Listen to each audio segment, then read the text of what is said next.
Bonjour Philippe Ram. Nous souhaiterions en fait discuter avec vous des rapports actuels de vos projets les plus récents par rapport au climat. Est-ce que vous pouvez développer sur ces questions de lien entre l'architecture et le climat? Dans les derniers projets, j'essaie de penser l'architecture plutôt comme effectivement comme une sorte de climat interprétable. C'est-à-dire que je pense qu'il y a des rapports entre la forme et la fonction et l'espace architectural qui, peut-être que la forme finalement ne dérive pas uniquement de la fonction, mais peut-être que des sortes de géographie artificielle ou des climats, ou enfin, un mélange artificiel-naturel comme ça pourrait être mis en place et être interprété. C'est-à-dire que j'aime bien cette idée que l'architecture peut être... on met en place des climats et ces climats-là ne déterminent pas des fonctions, ne sont pas déterminés en fonction de fonctions, mais peut-être sont interprétables et qu'on ait une sorte de liberté d'usage par rapport à ça qui pourrait également permettre l'invention de nouvelles formes et de nouveaux usages en fait, qui ne sont pas identifiés aujourd'hui. Donc je m'intéresse à ces questions-là. D'accord. Est-ce que vous pouvez nous parler d'un projet récent justement où vous mettez en place des choses par rapport à ces questions-là?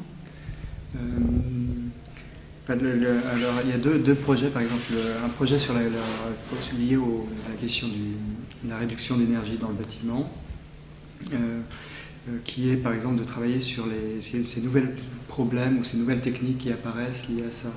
Donc il y a par exemple les questions d'isolation, les questions d'amélioration du coefficient thermique des matériaux ou de renouvellement d'air, la question par exemple du taux d'humidité.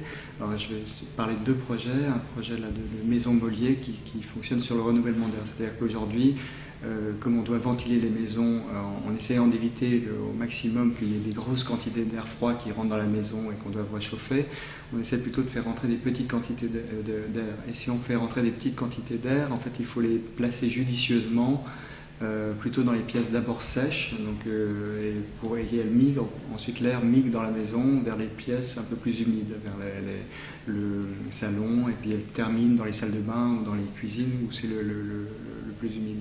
Donc ce parcours invisible de l'air dans la maison, aujourd'hui, il peut être en amont finalement de la forme architecturale, c'est-à-dire que plutôt que d'utiliser une forme architecturale qui vient d'avant, on peut utiliser ça et peut se dire que peut-être des nouvelles typologies d'habitation pourraient être données non plus sous forme de séjour, chambre à coucher ou des choses comme ça, mais plutôt des pièces qui font 20% d'humidité, 40% d'humidité relative, 60%, donc une sorte d'agencement qui est plutôt donné en taux d'humidité relatif. Alors ça veut dire que ensuite c'est pas de l'humidité qu'on rajoute dans la maison, c'est simplement le parcours de l'air qui se charge en humidité, parce que si on dort par exemple on ne produit que 40 grammes d'humidité par heure, si on est en activité on en produit 150, donc c'est plus lié également à des activités possibles. Et ce qui m'intéresse, c'est qu'il y a cette sorte de nouvelle géographie spatiale de la maison qui se met en place et on peut l'interpréter, après on peut se déplacer dedans et il y a des fonctions qui peuvent émerger, des sortes peut-être de salles de bain cuisine ou des usages qui ne sont pas forcément connus qui peuvent émerger de ces questions-là. Donc ça c'est un projet de maison Mollier. Qui serait construit?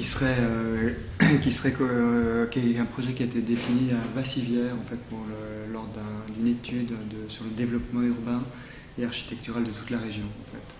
Donc voilà, donc ça c'est les questions qui m'intéressent. La même chose, peut-être je peux parler d'un autre projet sur la question de la température aussi. On sait qu'aujourd'hui, par exemple, qu'on préconise plutôt de chauffer la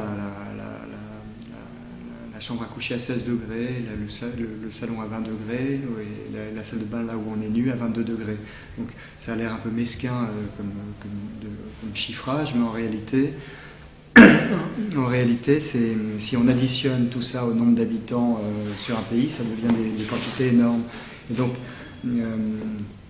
il y a une autre question, on sait que l'air chaud monte, et donc on peut imaginer de stratifier la maison comme ça en verticalité, d'avoir des pièces plus froides en bas, plus chaudes en haut, et les usages en fait ne sont pas réellement définis, mais on peut migrer dans la maison, monter plus haut. Donc en fait dans tous les projets, c'est-à-dire je pense que la question finalement du climat ou de là j'ai parlé de température, de taux d'humidité relative, de lumière, en fait deviennent des éléments centraux de la mise en place de l'espace.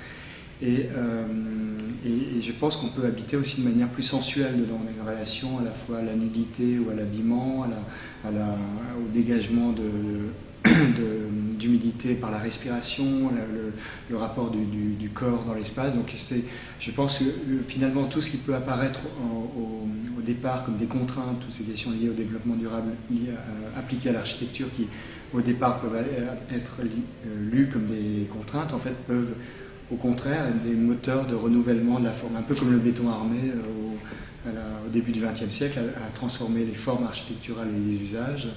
Je pense qu'aussi des questions de technique du bâtiment liées au développement durable pourraient transformer la forme et l'usage architectural. Alors, tout ça, donc, c'est effectivement des ouvertures vers des interprétations possibles. Le dernier projet dont vous parliez, c'est pour un endroit particulier, l'idée de la stratification verticale. C'est également un projet pour Vassilia qui avait été développé là, mais pour parler d'un autre projet, parce que dans ma manière de travailler, effectivement, je développe un travail qui passe d'un projet à un autre. Effectivement, on peut voir des idées qui sont les mêmes, qui transitent et qui se déforment légèrement d'un projet à un autre, comme ça, et j'évolue de cette manière-là. Et pour parler d'un dernier projet aussi, aujourd'hui l'architecture liée au développement durable peut apparaître également de manière très fermée, c'est-à-dire qu'on doit isoler très fortement le bâtiment, l'étanchéifier. Et donc par rapport à ça, il y a une sorte d'addition des couches du facteur des couches de fabrication de l'architecture, par exemple les fenêtres. On les multiplie avec le double vitrage, voire le triple vitrage, ou en améliorant le coefficient thermique du matériau. Et par rapport à ça, ce qui m'intéresse, c'est qu'il sorte, par exemple, un projet pour un musée Cantor à Cracovie. En fait, c'est de se dire, il y a ce petit espacement de quelques millimètres entre le double et le vitrage qu'on pourrait élargir jusqu'à le rendre habitable. Et on a travaillé avec un ingénieur pour ça, pour des questions de convection aussi dans le bâtiment. Mais on s'aperçoit qu'on pourrait justement créer des espaces un peu plus qui ne seraient pas totalement conditionnés à 21 degrés, mais des espaces qui pourraient un peu varier de température en hiver, devenir un peu plus chaud en été, c'est-à-dire finalement de créer des couches spatiales dans lesquelles on peut migrer, et selon l'activité, on peut les choisir aussi. On peut être plutôt là à un moment, ou plutôt à un autre endroit à un autre moment. Donc effectivement, tout l'intérêt pour moi aujourd'hui, c'est de transformer les questions d'espace sur un rapport aussi sensuel à l'espace et lié à des nouvelles problématiques. Merci.